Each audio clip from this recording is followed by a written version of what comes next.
On va maintenant choisir la machine qui est le mill default. Ensuite, dans les propriétés, on va aller dans Tool Settings.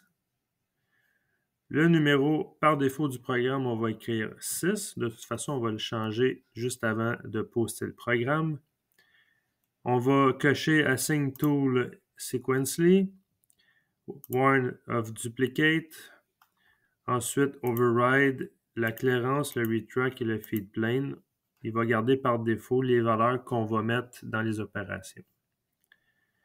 Ensuite, dans le stock setup, on va s'assurer que le stock plane est à top, parce qu'on est en vue de top. On va choisir la forme rectangulaire pour créer la matière brute.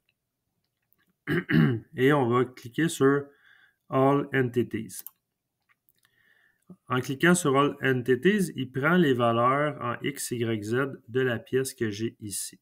Mais pour le Y, on va se rajouter un demi-pouce de plus, ce qui fait qu'on va arriver à 3 pouces en Y. Et la même chose, un demi-pouce en X, ça va être 5 pouces 500 millièmes. Pour ce qui est du Z, on va le laisser à 1 pouce. On va s'assurer que le display est coché en wireframe, comme ça on va voir les pointillés rouges apparaître. Si je fais le crochet, on voit que en vue de top, j'ai de la surépaisseur en avant et en arrière, à gauche et à droite, et mon morceau est centré par rapport à ma matière brute. Pour ce qui est du Z, bien, on voit que on a la même épaisseur de brut que la pièce, et c'est ça le but de cet exercice-là. Alors, on est prêt à programmer notre premier parcours.